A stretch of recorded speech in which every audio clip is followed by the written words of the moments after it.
میں تنہائیوں میں کتاب کھول کے پڑھتا ہوں، تنہائیوں میں پڑھتا ہوں۔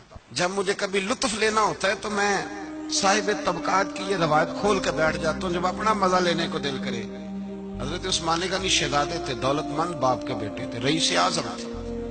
امیروں کے بچے نازک مزاج ہوتے ہیں، موڈ کے مالک ہوتے ہیں۔ بہت بڑے رئیس تھے، پر عشق لگا سی کھیڈاں کھیڑ دی تو پھر کھیڈاں بھول گئیاں۔ کجل پایا سی یار دے ویکھنے پھر او دی یاد وچ روندیاں ہی ڈل گئیاں۔ حیدر شاہ اس گلی کدے نہ رول دی، پر ہن تے رول دی 4-5 دن کے بعد مدینے آئے، سفر پہ گئے ہوئے تھے۔ حضور کے پیچھے نماز پڑھی تو محبوب کے چہرے پہ ذرا نکاہت ہے، کمزوری ہے۔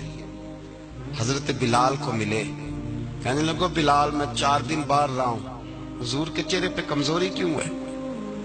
جناب بلال کہنے لگے جا گھر جا کے پوچھ لے۔ کہتا میں نے دروازے پہ دستک دی، سیدہ عائشہ صدیقہ اندر سے بولی کون ہے؟ میں نے کہا اماں جی غلام ہوں عثمان، میں 4 دن کے بعد آیا ہوں تو چہرے پہ بڑی کمزوری ہے۔ فرماتے جناب عائشہ ہچکی لے کے روئی، کیا ہوا؟ تو کہنے لگی عثمان 4 دن ہو گئے کونین کے مالک نے روٹی کوئی نہیں کھائی، ایک پیالہ دودھ کا ایک کھجور۔ حضرت عثمان غنی رضی اللہ تعالیٰ کا اماں جی آپ پردے میں نہیں چلی جاتی؟ شہزادہ توڑے گئے، گھر سے اناج کی بوری کندھے پہ رکھی، ہر چیز اٹھائی۔ غلام کہنے لگا مجھے دے دو، 20 نوکر ہیں گھر میں۔ فرمایا نہیں یہ میری ڈیوٹی ہے، میں نہیں کرنا۔ عثمان خود گئے، رسول پاک کے گھر میں جھاڑو دیا، چولہے میں آگ جلائی۔ حضرت عائشہ کہتی ہے میں پردے کے پیچھے سے دیکھ رہی تھی، جب عثمان پھونکے مارتے تھے تو داڑھی سے دھواں نکلتا تھا۔ پھر عثمان جس نے پانی کا پیالہ بھی خود نہیں پیا تھا، اس نے سالن پکایا، پھر روٹیاں پکائیں تو ہاتھ جلے، کھانا پکا کے اور دسترخوان لگا کے مسجد میں حاضر ہوئے۔ کہا محبوبہ اگر مہربانی کریں تو گھر نہیں آتے؟ حضور تشریف لائے، اور جب پہلا لقمہ تن تندور ہڈاں دا بالن تے اسی ہاواں نال تپایا، کپ کپ مکیاں پیڑے کیتے، اتوں عشق پلیتھن لایا، تن دی ہانڈی من دا سالن، اتوں لون صبر دا پایا۔ غلام فریدہ میں ساری تیری، تینوں اجے یقین نہیں آیا؟ کہا محبوب یہاں بیٹھے تو صحیح، یہاں بیٹھے تو صحیح۔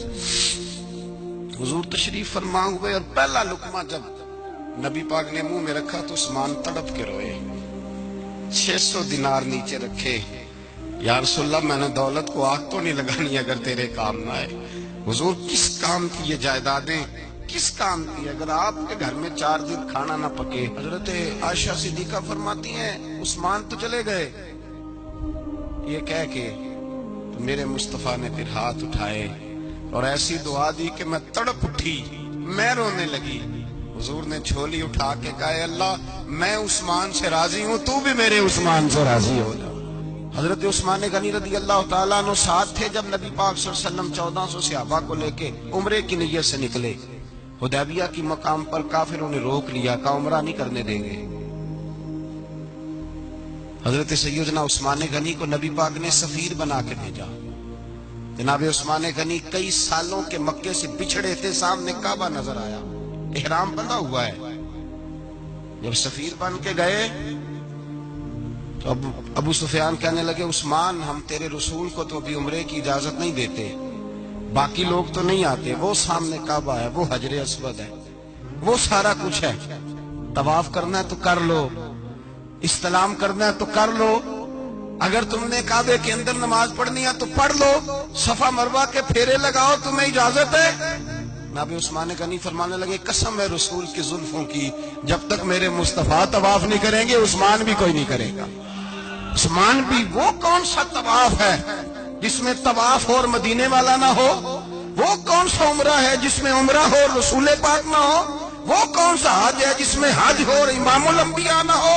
بریلی کے امام بول پڑے، فرمانے لگے حاجیو آؤ شہنشاہ کا روضہ دیکھو، کعبہ تو دیکھ چکے اب کعبے کا بھی کعبہ دیکھو، اور فرمانے لگے غور سے سن تو رضا، کعبے سے بھی آتی ہے صدا، میری آنکھوں سے میرے پیارے کا روضہ دیکھو۔